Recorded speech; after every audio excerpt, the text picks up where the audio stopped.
தமிழகத்தில் தொடர்ந்து கௌரவ கொலைகள் அதிகரித்து வருவது கவலைக்குரிய விஷயமாக இருக்கிறது. 1967க்கு பிறகு தமிழகத்தில் ஆட்சிக்கு வந்த திராவிட இயக்கங்கள் கலப்பு திருமணத்தை முன்னிறுத்திய தங்களுடைய கொள்கைகளை மேடைதோறும் பிரச்சாரம் செய்து வந்ததோடு சுயமரியாதை திருமணங்களுக்கு தங்கப்பதக்கங்கள் வழங்கக்கூடிய திட்டங்களையும் அறிவித்திருக்கிறார்கள். அந்த தமிழ்நாட்டில் கடந்த சில வருடங்களாக இதுபோன்று சாதி மாறி திருமணம் செய்து கொள்ளக்கூடிய இளைஞர்கள் மற்றும் பெண்களை அவருடைய குடும்பத்தார் மற்றும் கூலிப்படையினருடைய துணையோடு கொலை செய்யக்கூடிய ஒரு மோசமான போக்குகள் அதிகரித்து வருவது சர்வதேச அளவில் தமிழ்நாட்டுக்கு ஒரு தலைகுனிவை ஏற்படுத்தக்கூடிய செயலாகும். எனவே இந்த செயலை கண்டிக்கக்கூடிய வகையிலும் மாநில அரசும் அதேபோல மத்திய அரசும் இந்த கௌரவ கொலைகளை தடுத்து நிறுத்துவதற்கும் அதையும் மீறி அந்த குற்றங்களில் ஈடுபடக்கூடியவர்களை கடுமையாக தண்டிக்கக்கூடிய வகையிலேயும் உடனடியாக சட்டம் இயற்ற வேண்டும் என வலியுறுத்தி புதிய தமிழகம் கட்சியின் சார்பாக தமிழ்நாடு எங்கும் போராட்டம் நடத்தவிருக்கிறோம். அதனுடைய துவக்கமாக வருகிற 17ஆம் தேதி அன்று திருச்சியில் காலை 11 மணி அளவிலே எனது தலைமையில் ஆர்ப்பாட்டம் நடைபெற இருக்கிறது. அதைத் தொடர்ந்து பொதுமக்கள் மத்தியில், தமிழக மக்கள் மத்தியில் ஒரு விழிப்புணர்வை ஏற்படுத்தக்கூடிய வகையில் ஒன்றிய அளவில் பேரணிகளையும் பொதுக்கூட்டங்களையும் நடத்துவதற்கும் முடிவு செய்திருக்கிறோம்.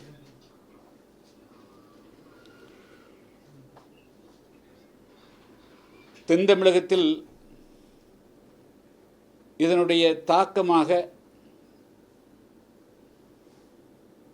தொடர் சம்பவங்கள் நடந்தும் கூட காவல்துறை முன்னெச்சரிக்கையாக இல்லாமல் இருப்பதனுடைய விளைவாக பள்ளிகளிலே கல்லூரிகளிலே கூட மாணவர்கள் அருவாட்களை சாதாரணமாக பென்சில் பேனா எடுத்து செல்வதைப் போல சம்பவங்கள் நடைபெறுகின்றன. 2 தினங்களுக்கு முன்பு தூத்துக்குடி பாலிடெக்னிக்கில் பயிலும் 1ஆம் ஆண்டு பயிலும் மாணவன் வெடிகுண்டை கொண்டு சென்று அது வெடித்து தன்னுடைய சக வகுப்பு மாணவனுடைய கை துண்டிக்கப்பட்டிருக்கிறது. ஒட்டுமொத்தத்தில் காவல்துறையினுடைய செயல்பாடுகள்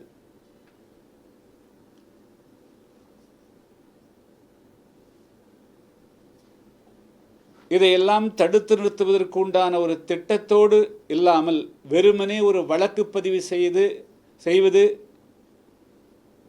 அவைகளை நீதிமன்றத்துக்கு அனுப்புவது என்று இயந்திரத்தனமாக செயல்படுகின்ற காரணத்தினால்தான் ஒட்டுமொத்தத்தில் தமிழகத்தில் இந்த கௌரவ கொலைகளும் நடைபெறுகின்றன. பள்ளி கல்லூரிகளிலும் மாணவர்கள் வன்முறையை கையெடுக்கக்கூடிய ஒரு மோசமான சூழல்களும் உருவாகின்றன. எங்கோ ஒரு மிகப்பெரிய இடைவெளி இருப்பது தெரிய வருகிறது. காவல்துறையை கையாளக்கூடியவர்களுக்கும் காவல்துறைக்கும், அதாவது உத்தரவிடக்கூடியவர்களுக்கும் அதை நிறைவேற்றக்கூடியவர்களுக்கும் ஒரு மிகப்பெரிய இடைவெளி இருப்பதுதான் இதுபோன்ற வன்முறைகள் தொடர்ந்து தமிழகத்தில் அண்மை காலமாக எண்ணற்ற வன்முறைகள், அது 1, 2 என்று சொல்ல முடியாததற்கு கொலைகள், சாதாரணமாக கொலைகள் நடைபெறுகின்ற ஒரு சூழ்நிலை உருவாகியிருக்கிறது. இது அரசு 2026 சட்டமன்ற தேர்தலுக்கு முன்பாக விழித்து கொள்ளுமா இல்லையா என்பது தெரியவில்லை. இல்லை என்று சொன்னால் அதனுடைய தாக்கம் மிகப்பெரிய அளவுக்கு இந்த அரசுக்கு பாதிப்பை உண்டாக்கும் என்பதில் எந்த மாற்றமும் கிடையாது. அதே போன்று இப்பொழுது மாநகராட்சிகள், நகராட்சிகளில் வரி வசூலிப்பது, அதே போல வணிக வளாகங்களை ஏலத்துக்கு இடுவதில் பல்வேறு முறைகேடுகள் நடைபெற்று வருகின்றன. மதுரை மாநகராட்சியில் வரி வசூலிப்பதில் மிகப்பெரிய முறைகேடு நடந்திருப்பது கண்டுபிடிக்கப்பட்டு இப்பொழுது மேயருடைய கணவரே கைது செய்யப்பட்டிருக்கிறார். பல மாமன்ற உறுப்பினர்களும் சம்பந்தப்பட்டிருக்கிறார்கள்.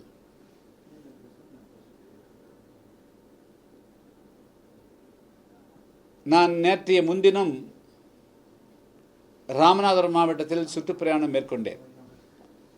அப்பொழுது அங்கு இருக்கக்கூடிய பல தொழில் முனைவோர்கள், சமூக ஆர்வலர்கள் ஒரு மிகப்பெரிய ஒரு பிரச்சனையை என்னுடைய கவனத்துக்கு கொண்டு வந்தார்கள். அதாவது ராமநாதபுரம் மாவட்டம், ராமநாதபுரத்தில் புதுப்பிக்கப்பட்ட பேருந்து நிலையத்தில் 99 வணிக வளாக கடைகள் ஏலம் விடுவதில்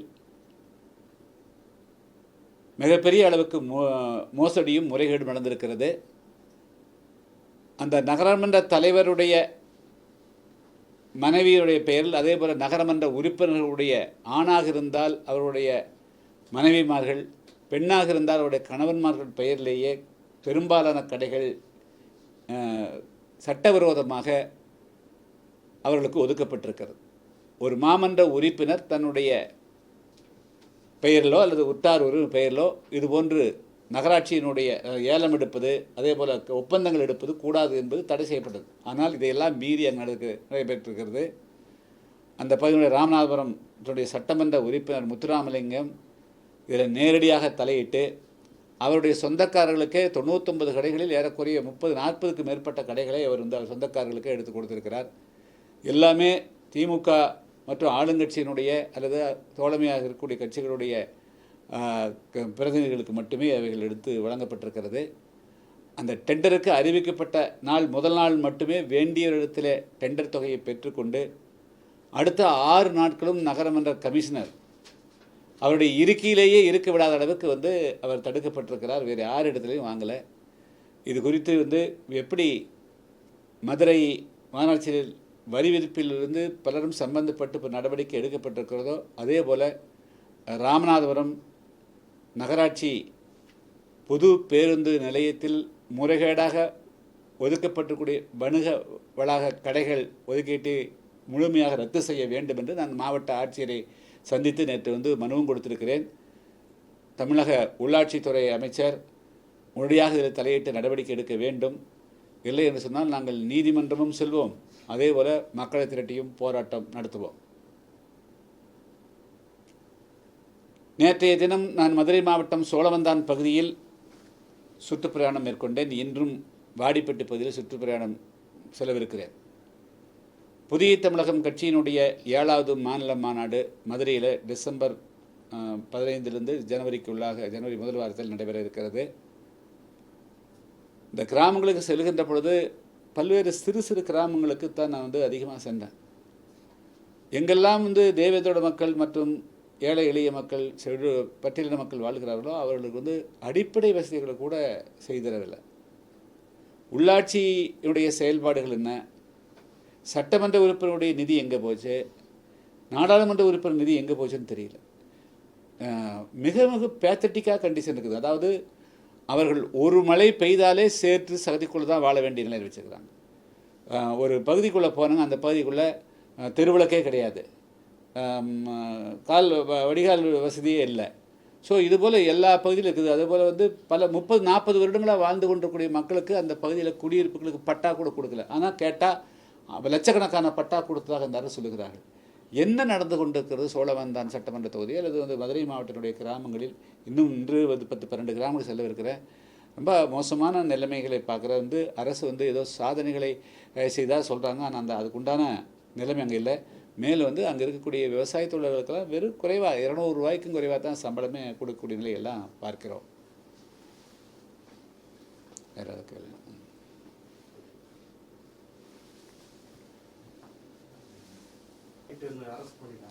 சரி, அது வந்து ஒரு வருத்தமளிக்கக்கூடிய செய்திங்க. இதே தூய்மை பணியாளர்களுக்கு கொரோனா காலகட்டத்தில் திமுகவினுடைய கட்சி பிரமுகர்கள், அப்பொழுது வந்து எடப்பாடி பழனிசாமி அவர்கள் முதலமைச்சராக இருந்தார்.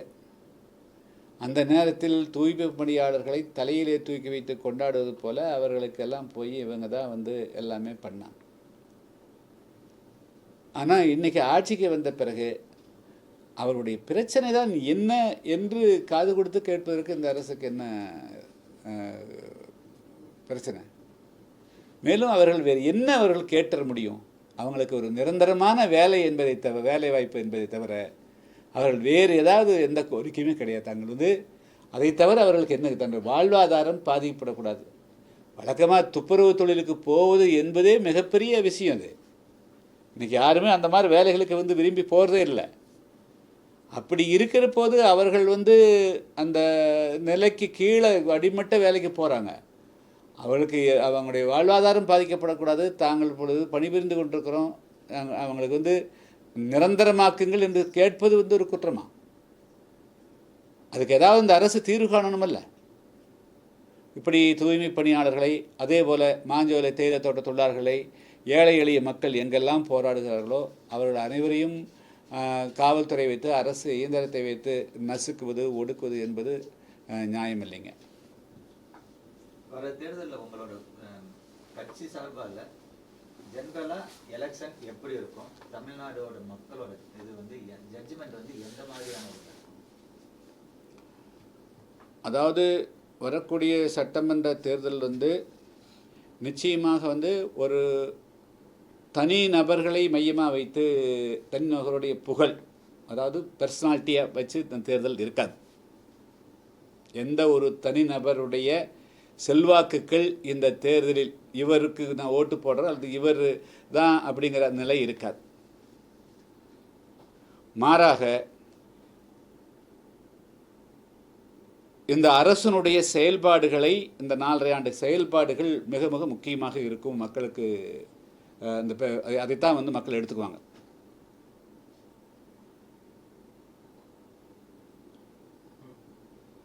எனவே அரசனுடைய செயல்பாட்டை பொறுத்து அதை ஆய்வு செய்து அதை கணித்துத்தான் மக்களுடைய முடிவுகள் அமையும்.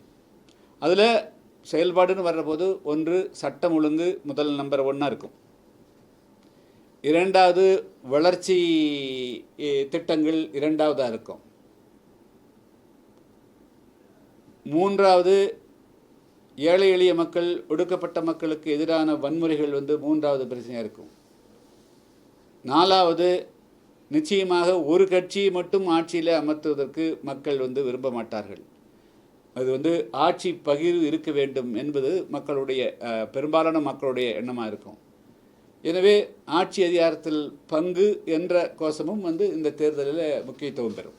இதெல்லாம் அடிப்படையாக வச்சு தான் இந்த தேர்தல் அமையும். தேர்தல் நேரத்தில் அவங்க வந்து உங்களுடன் ஸ்டாலின், மக்களுடன் நாங்க அப்படின்னு சொல்லிட்டு நிறைய திட்டங்கள் கொண்டு வராங்க. இதோட பிரதிபலிப்பு பலன் யாருக்கு இருக்கும்? இது வந்து இந்த திட்டங்களோட இப்போ வந்து தேர்தல் முடிய நேரத்தில் இது அறிவிக்கிறதே இது ஒரு இந்த ஆட்சியினுடைய பதட்டத்தை காட்டுகிறது. 4.5 வருஷம் அப்போ மக்களோடு இல்லாமல் கடைசியில் முடிகிற போது மக்களோடு இருந்து என்ன பிரயோஜனமே?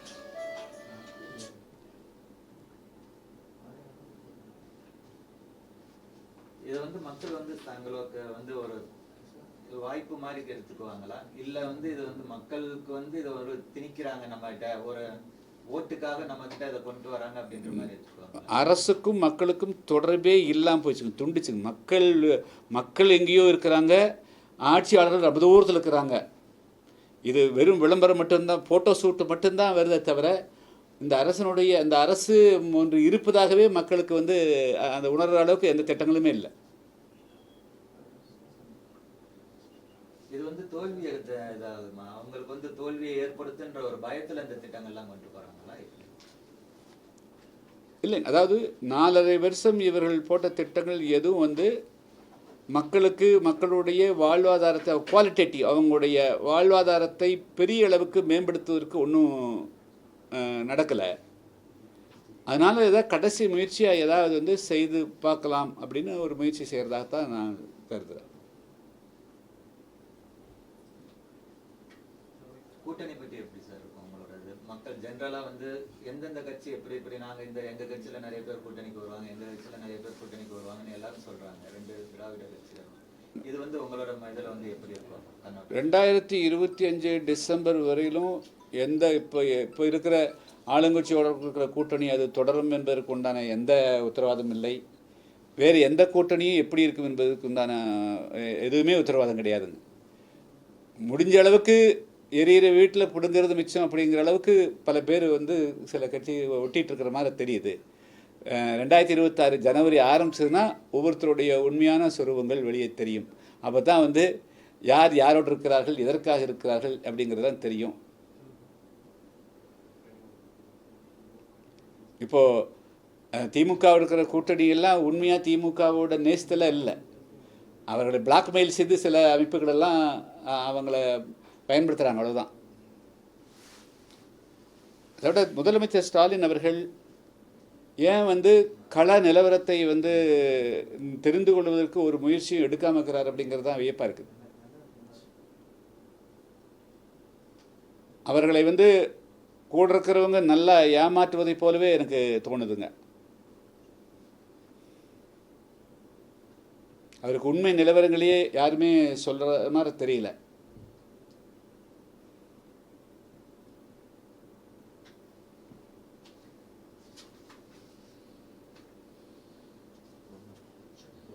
Okay, thank you.